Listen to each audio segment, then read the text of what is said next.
Республика возвращается в элиту хоккея с мячом. Ставить в конце этого предложения восклицательный знак или все же вопросительный? Последние несколько дней все больше убеждают нас. Возрождение строителей хоккея в Коми не просто лозунг. Давайте разбираться детально в деталях дня.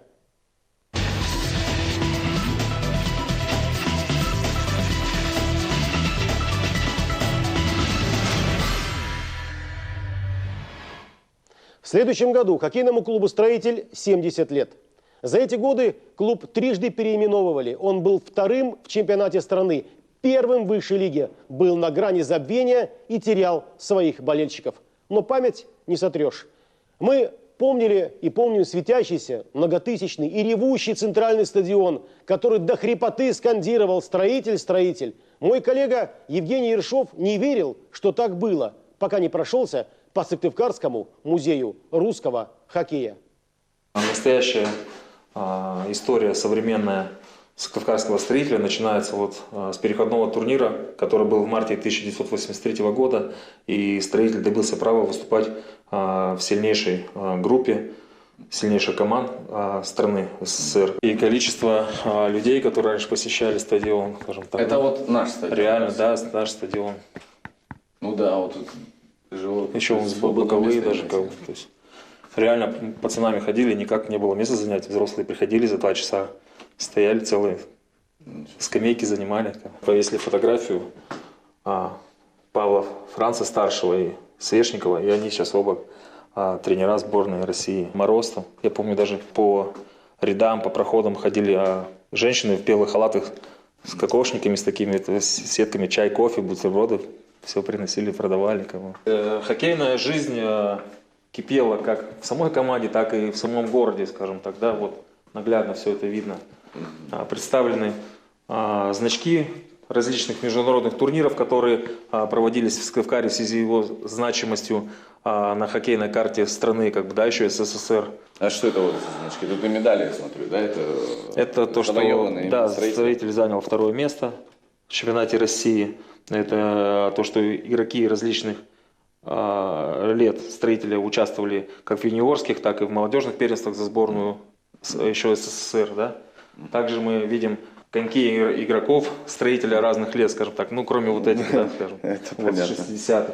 И попытались и смогли собрать большую часть вообще коллекцию маек и командных фотографий, соответствующие по годам строителя 93, 96, 98, 2000 и так далее, до Суперлиги. Да, это оригинальная майка сборной России. Павел Франц в свое время сейчас продолжает, Игорь Ларионов защищать цвета, скажем так, Коми, сыктывкарского хоккея в сборной. Андрей Тимушев выступал за сборную Казахстана, довольно-таки успешно. Вот такая замечательная история. И надеюсь, наши гости смогут вселить в нас уверенность, что самые главные победы еще впереди. В студии сегодня главный тренер сборной России по хоккею с мячом, вице-президент Федерации по хоккею с мячом России Сергей Анатольевич Мяус. Здравствуйте, Сергей Анатольевич. Добрый вечер. В нашей студии руководитель Федерации хоккея с мячом Республики Коми Константин Агафонов. Здравствуйте, Константин. Добрый вечер. Телефон прямого эфира 46 90 60. Звоните, пожалуйста, уважаемые болельщики. Ваше мнение о развитии хоккея нам важно. Сергей Анатольевич, первый вопрос, конечно, вам.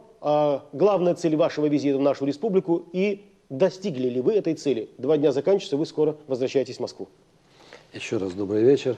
Наверное, ни для кого не секрет, что в Москве недавно состоялась встреча главы Республики Коми Сергея Анатольевича Гапликова, Бориса Ивановича Скрынника, президента Федерации Международной, Российской Федерации. Также был министр спорта Николай Михайлович Бережной и ваш покорный слуга, главный тренер, то есть я. Четвером прошла такая встреча, я бы сказал, вначале ознакомительная, затем разговор пошел более предметный. Руководитель региона очень внимательно выслушал, принимал активную такую позицию. И, в общем-то, идея возрождения команды, идея в регионе развития, новое развитие русского хоккея, потому что он имеет корни. Здесь были большие форумы, здесь была большая команда. И на этом идеологическом, историческом моменте строился весь разговор. И решение по многим позициям было принято. Давно не были, извините, Сергей Анатольевич, в Сыктывкаре? Я, ну, по крайней мере, лет 10 я не был, это точно. Вот вы приехали, посмотрели. Для чего? Вот что вы хотели для себя определить? Насколько существенна база, насколько она изменилась, ухудшилась ли? Или действительно здесь все осталось так, как должно быть, осталось только внести некие правки?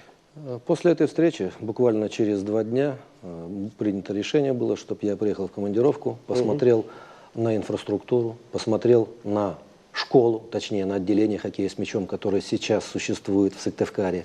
Вот. Посмотрел на команду, определил контуры, определил вектор развития. И, в общем-то, наверное, состоится еще раз беседа, и нужно об этом прямо сказать руководителю региона. Еще раз подчеркиваю, я ожидал увидеть нечто другое, но меня порадовало, что есть специалисты в тренерском штабе, допустим, детской спортивной школы. Это важно, конечно. Есть инфраструктура, которую слегка нужно довести до ума, будем так прямо говорить. Я понимаю. Касание света, касание льда, качество льда. Конечно. И уже стадион будет готов к проведению первенства мира среди юниорских команд. Дух-то русского хоккея остался? Абсолютно. Дух хоккея есть. Я встретился с ветеранами, ходил по городу, и разговоров идет много. Все хотят, чтобы строитель был брендом республики в части хоккея с мячом, в части русского хоккея. Константин, а вот это вот движение, оно было встречное Федерации хоккея российского и хоккеистов и Федерации Республики Коми? Вот кто был вообще вот главным подвижником, кто подтолкнул к этому движению, ну, вашу федерацию и специалистов хоккея с мячом в нашей республике?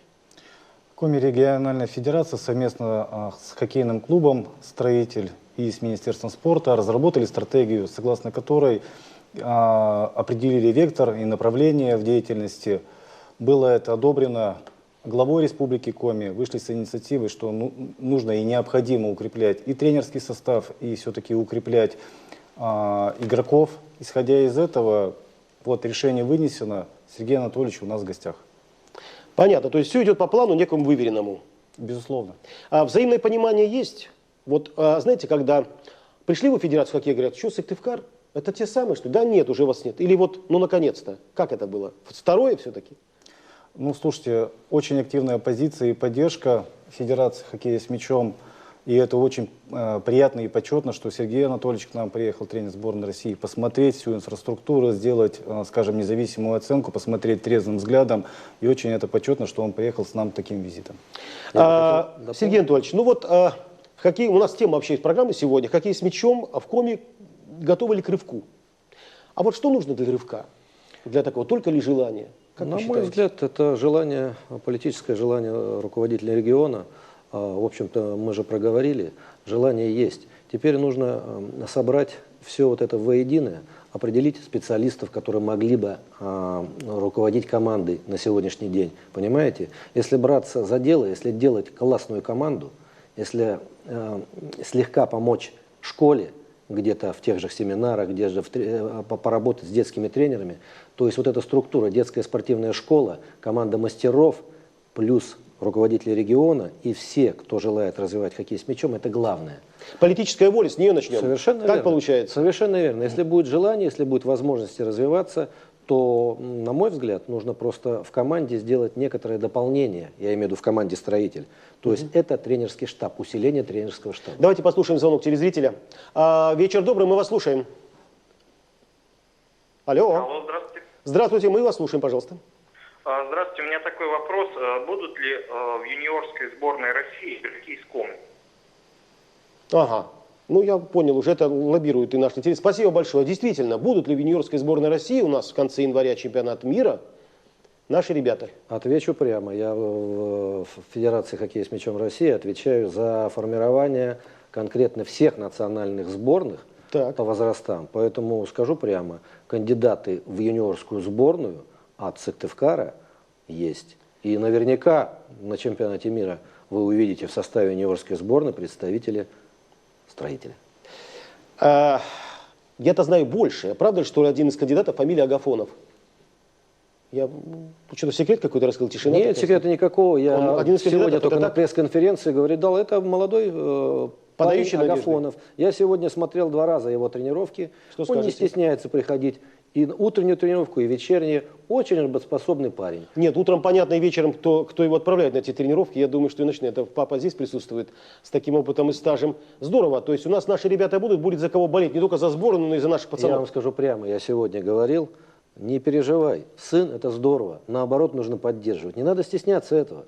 Если парень соответствует таким стандартам игрока национальной сборной и юниорской, то это первая ласточка. Я думаю, что есть и юношеские сборные, и юниорские, и молодежные. Это только дать время, настроить работу, и они появятся. И ответственность. Появятся Баи, появятся... Конечно, да. У вас был Холопов в сборной. Конечно. Но только у них будут другие фамилии. Пускай Да, Агафонов. безусловно. Да, но еще ответственность такая, что, да, в Абсолютно. общем-то, надо будет отвечать за многих, да еще и за известную хоккейную фамилию нашей республики. Вы сказали о соревнованиях. Ну, давайте так, пока от соревнований немножко отойдем. Вы сказали, да, тренер, состав, это важно. База. Какая база нужна? Вот для проведения таких соревнований, для того, чтобы, как вы оценили эту базу, и что нужно для того, чтобы ее привести в Будем порядок? Это прямо серьезные говорить. финансовые вложения или техника какая-то дополнительная, ремонт трибун? На сегодняшний день стадион сам внешне и внутренне по наполняемости раздевалок, допустим, по трибунам. Это все нормально, это все годится, довольно-таки современно и смотрибельно. То, что касается освещения, цветное телевидение будет на первенстве мира, это как минимум 1600 люкс. И лед. Качество льда я сегодня выходил сам, стоял на льду с ребятами. Качество льда пока оставляет желать лучшего. Почему специалистов нет? Были же хорошие. Я думаю, что поставщики. есть некоторые трудности организационные. Я думаю, что найдут специалистов, и я предлагал даже некоторое обучение в этом плане. И я думаю, что просто нужно качественно готовить, как подобает современной инфраструктуре. Но для этого все возможности есть у вас в республике. Я хотел бы сказать, что, конечно, особенно важно, чтобы такие соревнования, да и любые соревнования в принципе не проходили при пустых трибунах. Вот, дорогие друзья, кадры с одного из матчей строителя. Это трибуны, лед, вот 1,5 десятка болельщиков, людей, которые истинные энтузиасты, собрались для того, чтобы вот посмотреть на любимую команду. Кстати говоря, в группе ВКонтакте, тоже один из показателей, и клуба строителей около 2000 человек. А в группе ВКонтакте болельщиков там около 200. Заполняемость трибун в чемпионате России, насколько я знаю, в среднем где-то вот 5000 это уже здорово, правильно я понимаю? На сегодняшний день 10 тысяч это вообще невероятный рекорд. Но у нас 15-тысячник, у нас реально заполнен больше. Вот давайте послушаем мнение двух болельщиков, один из Мурманска, а другой из Сыктывкара по поводу заполняемости. Давайте послушаем. Посещаемость упала, примерно 200-300 человек приходит в среднем на данный момент. Относительно гостевых игр стабильно, как правило, человек 8-10 посещает выездные игры, в том числе и Сыктывкар. Тенденция такова, что в последние годы, конечно, болельщиков ходит на хоккей намного меньше. Вот. Связано это с тем, что команда ушла, так скажем, во второй дивизион. Вот. И есть такое понятие, да, 12-й игрок, это как раз группа поддержки, это болельщики. Вот. Рев трибун, он все-таки движет вперед команду.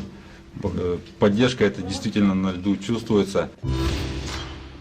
Вы знаете, я думаю, что если мы записали вот такие вот небольшие интервью с многими болельщиками в стране, ну, может быть, за исключением, может быть, там, в Кузбассе или, может быть, в Красноярске, то вот такие же были рассуждения по поводу, вот, грустные довольно, по поводу количества людей на трибунах. А что вернет вообще людей на трибуны, Сергей Анатольевич? Вы знаете, только ли победа? Это Ну, как нормально. Я на своем веку, когда был игроком и тренером в том же Кузбассе, помню, когда 20 человек было на трибунах, было когда и 20 тысяч. Понимаете, это циклично все. Люди, болельщик, его не обманешь. Он идет на классный спектакль, на классный перформанс. Это должен быть главный тренер, который определяет стратегию клуба, который ведет за собой игроков. И игроки. Вот наверняка, если бы здесь, допустим, завтра вышло на поле, да, примерно, состоялся 22 января матч Суперлиги, да, Суперкубок первенства России. Хабаровский «Сканефтяник» и Енисей-Красноярск, где собраны лучшие молодые игроки и лучшие зрелые игроки даже шведского чемпионата. И наверняка зрителей было не 20 тысяч, а 5 тысяч. Поэтому люди идут на спектакль, болельщика не обманешь. Сергей Анатольевич, вы упомянули, извините, слово не воробей, Суперкубок. А обсуждается ли Сыктывкар как место проведения Суперкубка? А хочу сказать телезрителям, Суперкубок – это соревнование, в котором принимают участие победители чемпионата страны и обладатели Кубка страны, правильно? В этом году это Енисей и СКА «Нефтяники» из Хабаровска. Да, совершенно Рассматривается ли Сыктывкар как место для проведения? На этой исторической встрече, о которой я уже говорил, обсуждался вопрос проведения 22 января игра на Суперкубок.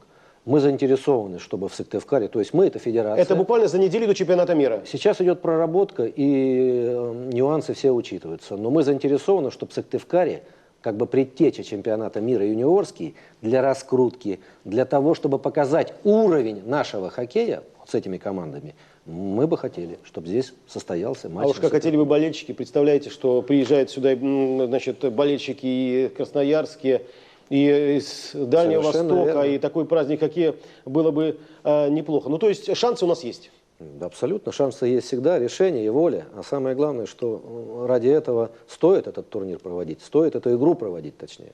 Константин, но ведь, наверное, можно сказать так, что по большому счету не только победы гонят, да, болельщиков, но команда любимая не только выигрывает, она бывает и проигрывает. Это, наверное, целая индустрия. Да? Вот понимает это вот Федерация хоккея, как там к этому относится, как к серьезной маркетинговой программе, или вот придут, не придут? Ну, В вашем плане том самом есть вот все, что связано с привлечением людей на трибуны? Проводится комплекс мер по увеличению количества болельщиков на трибунах, но хотел тоже подчеркнуть, что только качественная игра хоккейной команды придаст импульса и притока болельщиков на трибуны, и исходя из этого нужно хорошо играть. Это главное. Вот будет победа, тогда люди придут. Безусловно. Ну, я думаю, хорошее соревнование на хорошем качестве, с хорошим перформансом, как вы говорите, и с представлением этого всего. Какие-то, не знаю, все, что разыгрывается на трибунах. Ну, пример этого уже и есть, нам надо просто возвращаться. Мы, получается, строитель будет возвращаться уже в Суперлигу, в другую эпоху.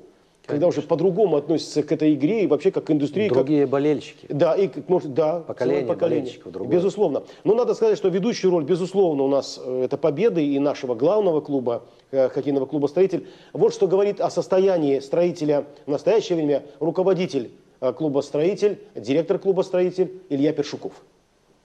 Смотрите, ситуация какая. То есть игроки есть, тренера есть, форма у них закуплена. Автобус у нас есть, водят, нас возят, водитель есть, бухгалтер есть, директор на месте. Ну, какие еще могут быть проблемы? Поле для нас готовят. То есть видите, что в здании, где мы находимся, сделан ремонт. То есть все в порядке. Мы к сезону готовы. От игроков, от тренеров, от понимания, от объяснения тренеров донести до игроков, что как нужно играть, как необходимо побеждать. То есть вот что интересует. Посмотрим, и как это донесено, проведена ли работа, и посмотрим в первых матчах, которые состоятся, вообще картинку, на что команда готова. Главная задача – пробиться в Суперлигу. Основная задача – стратегическая, правильная. Все шансы у нас есть? Шансы есть, да. Слишком оптимистично, Константин, как вы думаете, ваше мнение? Задачи есть, задачи, которые необходимо решать клубу на нынешний сезон. Побаиваемся. Несколько лет назад мы были победителями, да, в высшей лиге, и тем не менее решили остаться в ней же. Исключена эта ситуация в настоящее время? То есть, я-то, насколько знаю, глава республики поставил задачу только Суперлига. Другой вариант не рассматривается. Победа в высшей лиге и участвовать в следующем году в Суперлиге. Вы согласны вот с настроем строителя? Как вот вы почувствовали, может быть, Сергей Анатольевич, настрой строителя, как сейчас ребят, ветеранов, которые готовы помогать ему? Он соответствует тем планам, которые сейчас говорил руководитель? Вы знаете, я как-то человек со стороны руковожу сборной, и мне вот сейчас интервью было, мне показалось оно сильно осторожное. Вроде все в порядке, мы выходим в Суперлигу. А я же до этого говорил, что есть эти моменты, те моменты, нужно усилить моменты по стадиону, да, освещение, лед сегодня был не совсем хорошего качества, это я мягко говорю. А то, что касается роли главного тренера, который должен объяснять, здесь тоже должен опытный человек быть. Поэтому, если ты готовишься в Суперлигу, ты должен не обманывать ни себя, ни руководство региона. Для этого нужно делать шаг по усилению. Я имею в виду и на тренерском мостике, и по инфраструктуре. Нельзя зайти в Суперлигу, а потом задним числом поправлять все эти ошибки. Поэтому я же вчера и сегодня 2 дня нахожусь для того, чтобы объяснить это всем.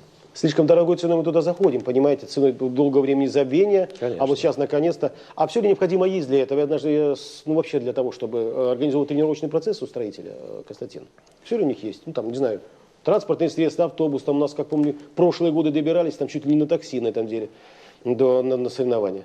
Хоккейный клубом в данное время обеспечен всем необходимым. База имеется, автобус имеется, то есть все условия созданы в республике. Я слышал, даже сегодня была презентована новая форма. Да, хотел бы показать. Давайте представим нашим телезрителям. Вот новая форма строителя. Эта форма будет, да, вот так вот немножечко. Ага, спасибо. Эта форма на выездные матчи или на домашние? Это будет выездная. Выездная матч. Ну что ж, ярко, красиво. Да, хотел обратить наших телезрителей, что среди информационных спонсоров, которые будут оказывать поддержку, наш телеканал «Юргена Победа», будем с удовольствием говорить, ну и ругать тоже будем. Ну замечательно, красиво, нормально, ярко, нужно как к этому идти. Я просто вспоминаю ситуацию несколько лет назад, помните, довольно активно обсуждалось. Ребята, в связи с тем, что зарплата была невелика, ну мизерная, можно сказать, у ребят, они должны были где-то еще работать. А знаете, это очень похоже на замечательный фильм, да, «Берегись автомобиля», когда он говорил, что пускай артисты у нас работают где-то за токарным станком, а вечером играют. Как же здесь? Днем ты таксуешь, а вечером защитником. Разве это реально? Кстати, вообще как такое могло быть? Надеюсь, сейчас снята эта ситуация. В данное время наши хоккеисты, они являются профессионалами, то есть их основная работа – это быть хоккеистом в клубе. Хорошим хоккеистом. Безусловно. Сергей Анатольевич, я знаю, что вы 15 лет играли за Кемеровский Кузбасс. 13 лет его тренировали. Известно, что детская хоккейная школа Кузбасса одна из самых крупных в стране и создавалась сильных очень школ, так скажем. Создавалась при вашем личном участии. Вот как вы считаете, какова роль детского хоккея в деле становления и возрождения хоккея в нашей республике? Я считаю, хоккей с мячом – это вообще социальным проектом. Социальным почему? Потому что у нас по всей стране, и в частности в Сыктывкаре, есть отделение по хоккею с мячом. И где, я подчеркиваю, где 300 мальчишек. Это значит, что есть корневая система у вашего дерева, которая называется строитель, которая называется хоккей с мячом. Если нет вот этой школы, если нет детей, нет тренеров, то этот проект, как говорится, не суждено ему сбываться. Поэтому я рассчитываю, что если будет отношение к команде, если команда попадет в Суперлигу, это подтянет за собой рост детей в школе. То есть как спортсменов становления. Это составная часть, Сергей Анатольевич? Составляющая без этого часть. Вот, или вот сейчас рванули, этого накупили звезд, рванули вперед. Нельзя без этого. Можно создавать, если есть деньги, можно собрать Барселону здесь. Но у нас этого нету. Поэтому прежде всего своя школа, затем фарм-клуб, если в Суперлигу, где школа будет дорабатываться до команды мастеров, до высокой. И команда мастеров, где присутствовать должны свои игроки, приглашенные, может быть, молодые игроки и несколько игроков, 2-3 человека, которые звезды. Тот же Ларионов, положим, да, тот же Пахомов. Если еще будет тренер авторитетный, легче будет решать насущные проблемы. И самое-то главное, все почувствуют, что пошли изменения. Это главное. Сейчас есть движение, все желают, что команда Сыктывкар вернулась в Суперлигу. Для этого нужно сделать небольшой толчок. Я уже говорил об этом, что нужно делать. Давайте мы возьмем еще один телефонный звонок. Вечер добрый, мы вас слушаем. Здравствуйте. Здравствуйте. Будут ли появляться в республике секции хоккея с мячом, чтобы они были не только в Сыктывкаре? Спасибо большое. Константин. Сейчас проводится активная работа по развитию хоккея с мячом в таких городах, как Печора, Сыльма. То есть там есть люди, организаторы, которые готовы взяться за это дело. Сейчас совместно с Министерством спорта Коми обсуждаем этот вопрос по инвентарю и всем необходимым для того, чтобы там мальчишки и девчонки участвовали в этом социальном проекте, таком как хоккей с мячом. Я все понимаю, Константин. Ну вот такой момент.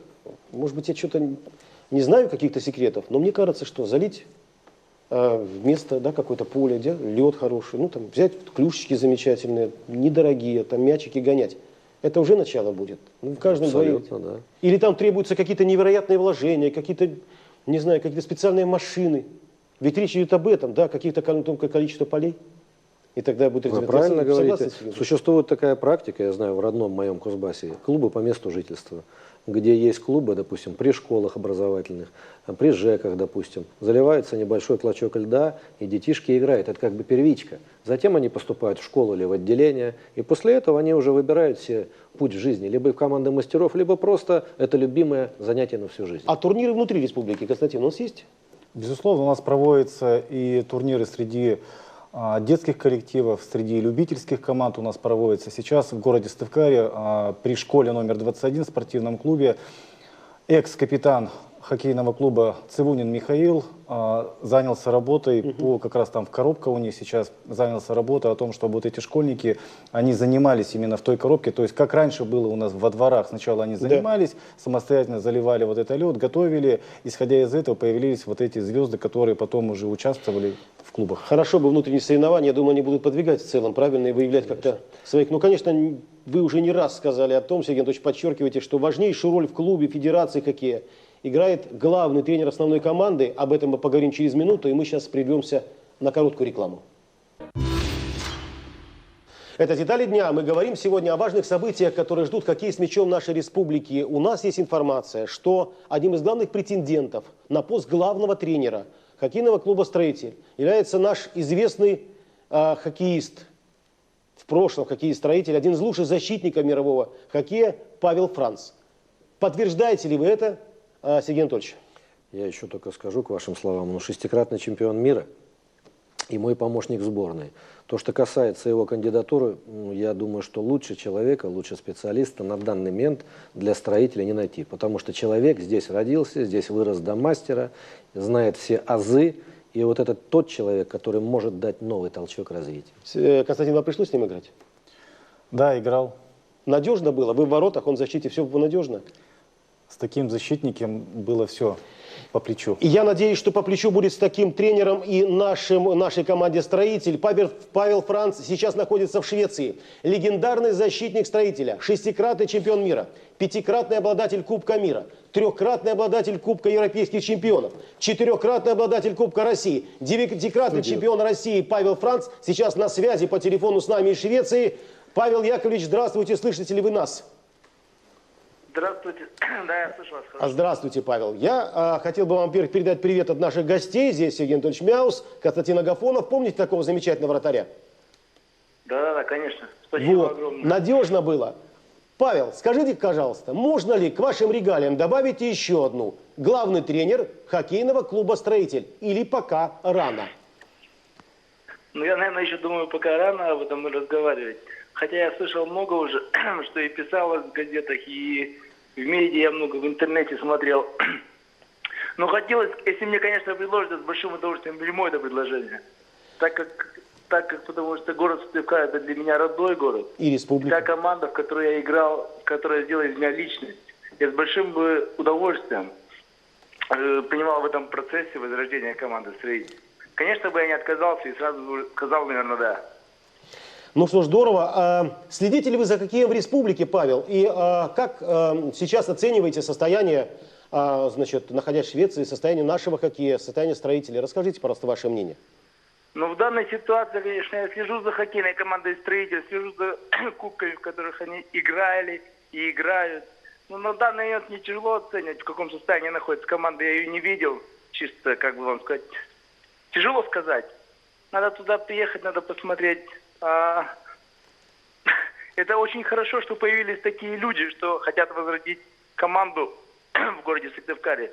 Потому что, ведь, как сами знаете, в 80-е и 90-е годы команда «Строитель» была визитной карточкой республики Коми. Безусловно. Не только города Сыктывкара. Конечно. Я думаю, что будет нормально все. Я буду надеяться и практически передам, надеюсь, всем нашим зрителям уверенность, что это будет положительное решение, и с вашим приходом в команду команда обретет второе дыхание. На это надеется и руководитель нашей сборной. Я вам желаю успехов в вашей нынешней работе. Вас ждет «Строитель». Спасибо большое правительству Республики Коми, что они надеются на меня, что они возлагают на меня надежды. Я с большим предложением, еще раз говорю, я приму это предложение.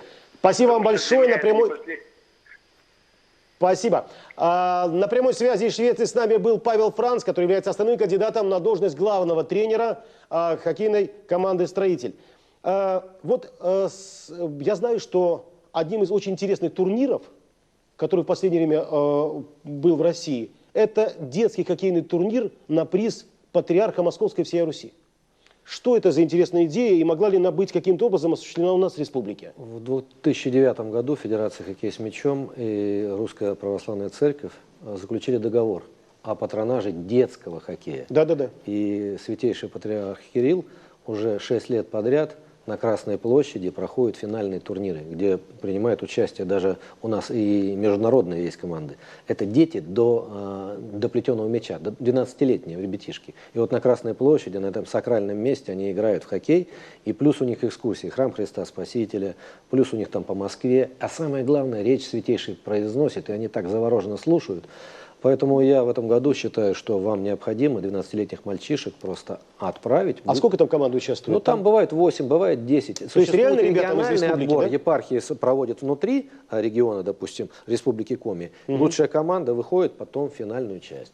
Поэтому я думаю, что в этом году они обязательно, на следующий год, вернее весной, мы обычно весной проводим этот праздник, я думаю, что обязательно ребятам из Коми нужно посмотреть и поучаствовать.